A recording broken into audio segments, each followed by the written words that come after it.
Okay, what up, guys? It's your girl, Baby Cloud, and I'm back with another stream.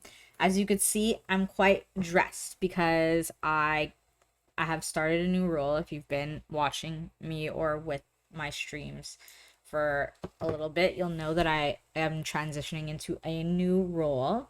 I'm working in child protective services as a caseworker, so an HRA, which is really intense. I have a master's in human systems intervention. So different because it's like really on the systemic organizational level. And I've been working as a youth advisory council chair and starting a youth advisory council in youth protection for the past 3 years, which has been amazing and fun and is deeply related to my skills in my master's and in my field. But I've been told for like larger change initiatives and stuff like that, or like, more deep, impactful work within the system, apart from what I'm already or had been doing, because there's only so much you could do. And it's a smaller mandate, it's not like a full time. So that I needed to come in and work internally. That's the impression that I received. So I was like, okay, like I will. And I needed a job after I finished grad school. So I said, okay, like I'll interview. And I got in and I started my first day on Monday and had my second day yesterday. And then today is Wednesday. So I was met with like this giant binder on my desk. And I came in early because that's how I am. Like, even in my other jobs, like, I've always been someone to come in like 15 minutes early, maybe even earlier, because I just like to be prepared and get myself settled in. It's just like the nature of who I am. So I came in really early and no one was there. And the office was like a ghost town. And I'm obviously met my manager and people like that, but they're just like, read this binder, everything. And I'm not accustomed to that because when I worked in video games and FQA, when you switch onto a new project, you're really just primarily reading to learn what you're doing. And then only in the next, like, let's say, like 2 weeks or week or something like that, they'll like have you doing tasks. Whereas this, I'm going to be like shadowing other caseworkers. And that's cool. And I'm totally into it. I'm going to get into gaming while I do a little vent because this is good self care for me and I needed it. And like when I've gotten home, I haven't gamed for the past 2 days. Okay. Anyway, so I met with this binder and I'm just reading, and it's very bureaucratic, kind of legal, like their practices, whatever. I've attended like two kind of like team meetings. Oh shoot, I forgot that I was in this freaking mansion. Damn. That's gonna be crazy. I'm gonna say morning. So that's what I've been doing, but it feels heavy. And in my other work, yeah, I had started to try and start a fire, but now I realize that the noise is just like not for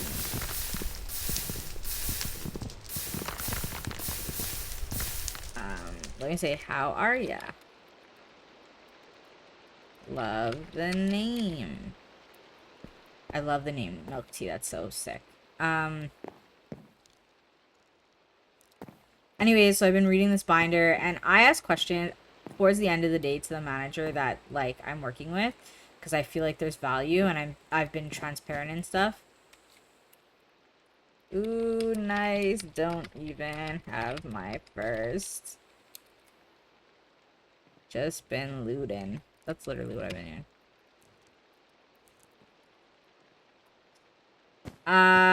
Anyways, so, I'm holding two hats, and that's what I was explaining to them because I do this youth advisory council work.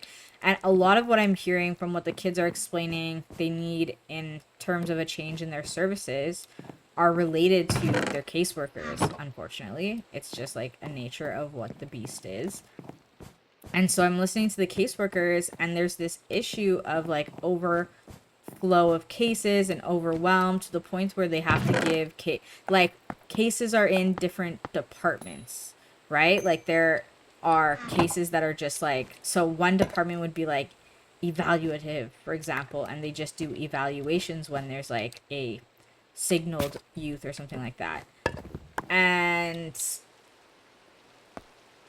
so some of the caseworkers and the ones who like follow out with the measures, because that's a whole different floor.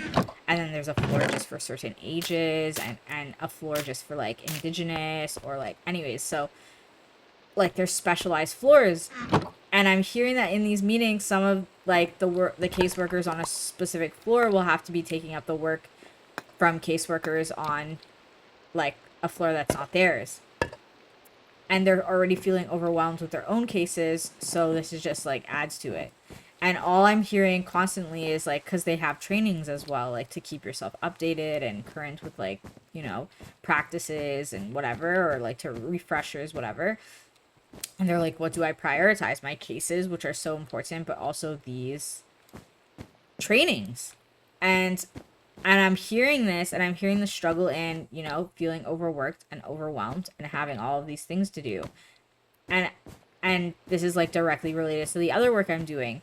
And it's not that I can't handle both, but they don't know me. They don't know how much I can handle or what my like scheduling looks like or anything like that. And that's fair, but I'm also trying to be transparent, because that's part vulnerability and transparency breeds trust. And that's what I've learned in my master's, in my graduate school, and other work that I've done with other organizations, which I think has a lot of value. And so basically what I was trying to, you know, tell this manager or whatever is like, you know, I'm trying to balance this work that I'm doing in youth advisory, and I can hear like how deeply the reality is as a caseworker when the kids are saying they're not getting their needs met, but the caseworkers are already feeling overwhelmed. So I'm just thinking like, I'm just gonna have like some Pokemon out. So I hear oh wait, no. Let me bring Char. So I hear the struggle in that. So I was just telling her like, the manager, I was just like, you know, like, how can I intertwine the two? Like, how can I bring these things together to like better help the system? But I didn't say it like that. I just said like, you know, I'm trying to figure out how to like intertwine or balance the two. Like, what do I do? I'm wearing two hats, and I'm hearing not what do I do, but like I'm wearing two hats. Like, how can I integrate what I'm hearing from the council to like, you know, also bring to this team and to your workers and stuff like that. And their reaction was basically, and kind of fair, like actually very fair. Well, I had to reflect on it, but their reaction was, why are you wearing two hats when you're coming into this work? But like the work is intertwined and impactful. So in my mind, I'm thinking like, why wouldn't I be? Like, I'm trying to help the system for the kids, and then also this casework stuff is to help the kids. So, and like your staff, and you know, to try and make improvements in the system to better both sides in a way that works, because that's my expertise. So I'm saying like, you know, why wouldn't I, while I'm also, you know, learning about the role and what others are doing. But also, again, like, this person doesn't know me, this manager doesn't know my praxis, so they're saying, you know, I don't know you, like, I need to see how you do with casework, but like, you know, you shouldn't necessarily be they basically were saying, or when I reflected, like, maybe what I'm hearing is like, slow down, this is your focus right now. Oops.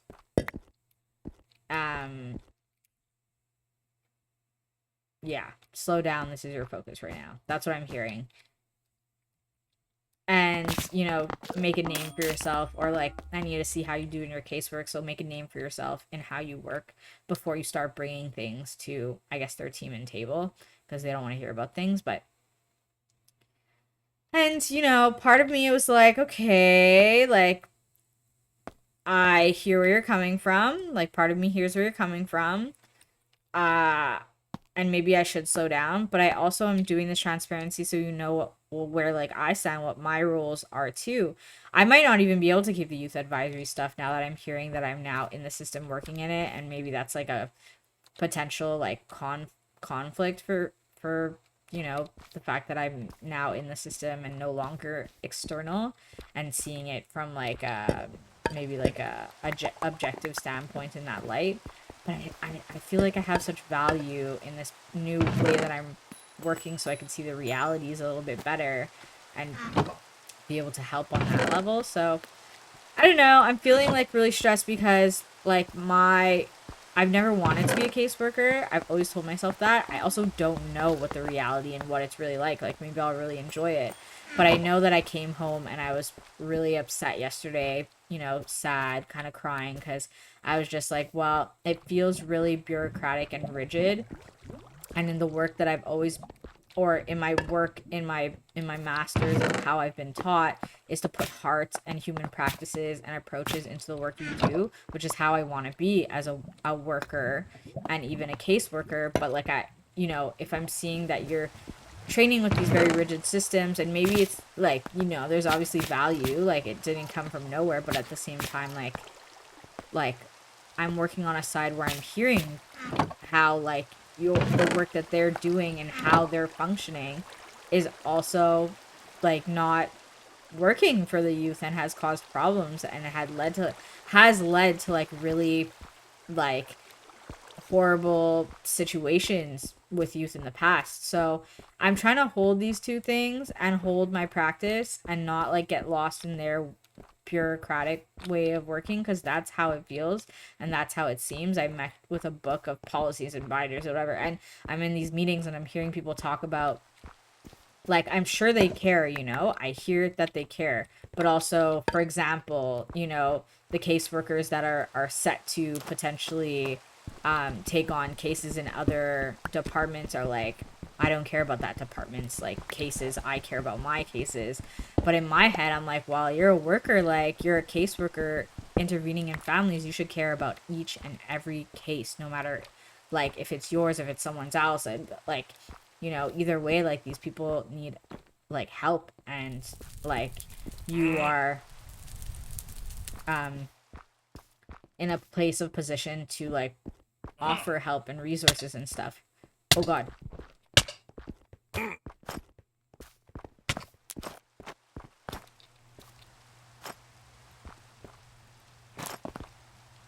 Let me just heal.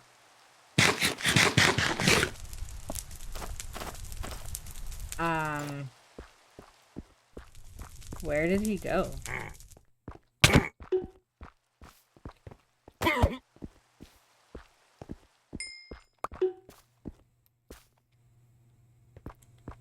I wanted to leave some blocks for other people, that's why I did what I did.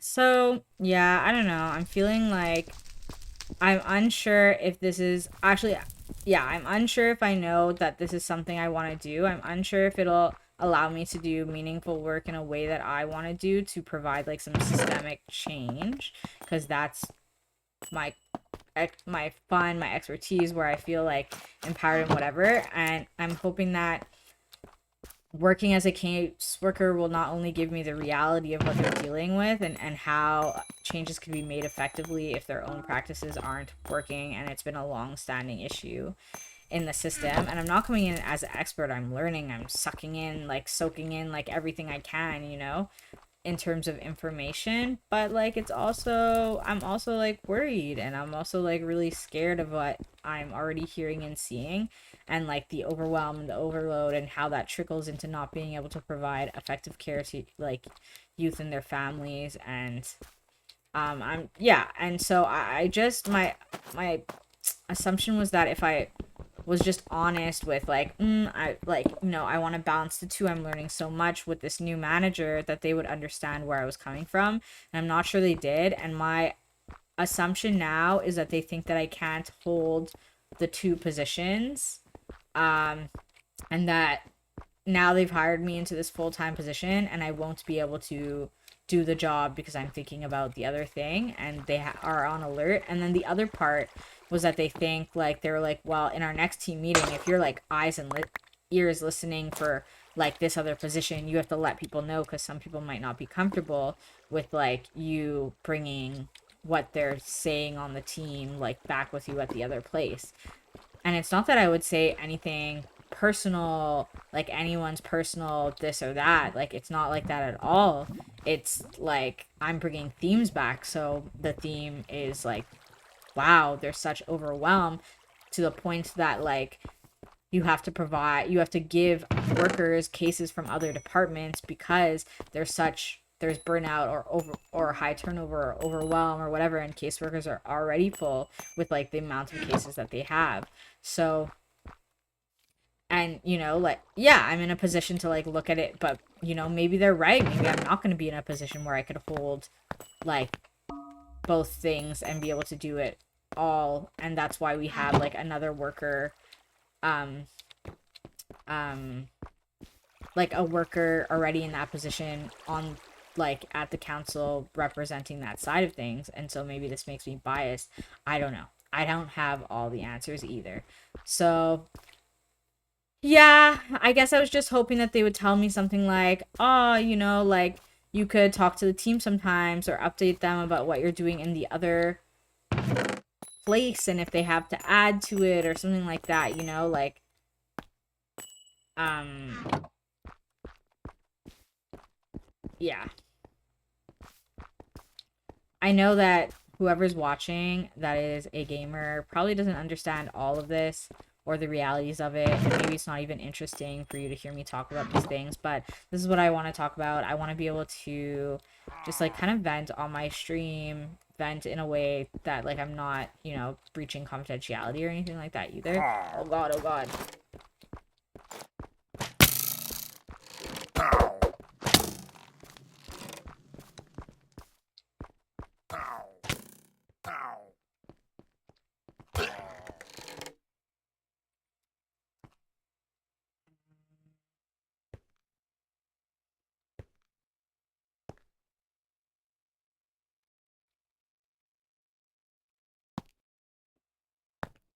Yeah, and I guess I'm scared because of how bureaucratic it is. I don't want to lose my way of working.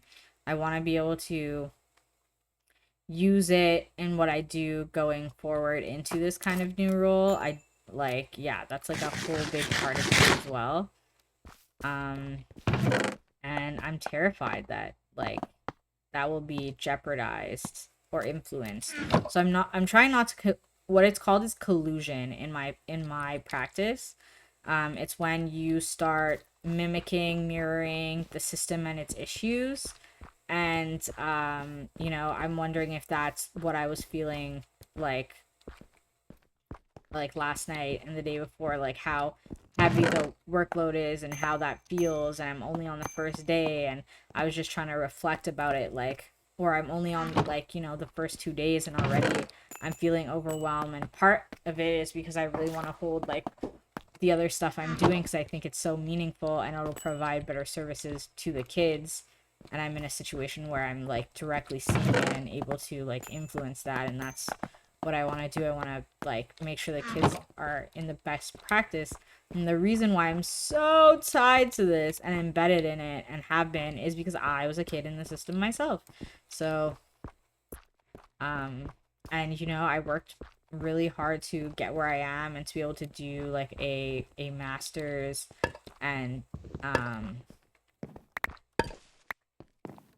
like have a credible voice. But yeah, maybe I just need to slow down um and show what I do and how I do my work. So now I'm just trying to think like so I slow down, but what does like I just don't bring up anything youth advisory related for now. Like I just keep my mouth shut and do what I'm supposed to do. I guess that's like what I'm gonna do going there today. I'm just gonna do my readings like I was told to do and like sit back. But then part of me is like maybe I should still hold updates and say I'm feeling. Anyways, I made myself kind of like a little journal checklist for going forward because like I said, I really don't want to lose like my tools and my ways of practice. What a weird little hallway. Oh my god, this is so big. I don't know where to go. I'm gonna finish with this hallway first. But yeah, and then so my yeah, I don't know. My work starts at technically 9 to hold on. Sorry, I want to eat more. 9 to 5. But you could flex your time depending on, your meetings, whatever. Anyways, I'm hearing that the issue that they're having is scheduling time. Like, that's people's biggest issues, is time management. I think I've always been an effective time management type of person. I hear another dude. Is he over here? It's probably over here. At the Pink Pony Club, I'm gonna keep on. Anyways, it feels good to vent about it, talk about it. I was kind of like writing it down, almost in a journaling sense, to name like what I'm seeing and feeling. And then tonight, my master's cohort is going for sushi dinner, which I think is really beneficial because we all get to share how we're doing and what we're working on. And I'll get to share all of these things and process it with them and hear what they say. Yeah. But I came in really eager. That's basically it. Maybe too eager, too fast. I don't know if I'm telling myself that story now. And if that's, like, actually what's true. Or was I in this room, like, taking apart? I don't think so. I think it's another one. I don't want to take all of it. I like sharing and giving other people stuff. But I feel like I have a lot of resources.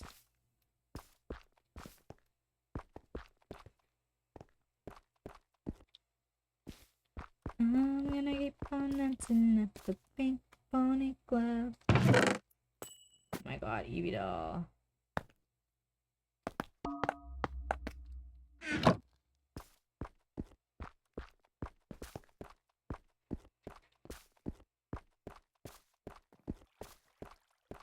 Anyways, it's really good to find time to be able to game because I definitely need it. And I didn't make time for myself last night. Last night, I really just, like, sat with it, cried, and went to bed early. I had trouble, like, having dinner. But then I'm also asking myself, like, if my reaction on day 2 is already like this, like, what does that tell me? And, I was trying to process that too. And it just feels like this way I'm learning of people working is not aligned with my way of working, but maybe it's because I'm just not used to it and I need to try and get into it to see. But I've never wanted to be a social worker or caseworker. I've always told myself that, just because of already the like stereotype and stigmatism. Like, I already knew caseworkers were overwhelmed and overflowed because I lived it, and I would see my own caseworker, like, they don't always answer when they need. They have emergencies and fires to put out, and I deeply respect them. It's not that at all. It's that, like, I don't ever want to be in a situation where I have to let a family or a child down because I'm being given too much on my case, and then it makes me the person that's letting them down when they really need me. And that, to me, is, like, so not, like, I want to give each and every family, and I've always said that, like, the time that they need and that I can, and the resources that I can, and to, like, the full extent of my ability without, anything else. So yeah, that's pretty much that. Yeah, that's where I came out of. At the Pink Pony Club.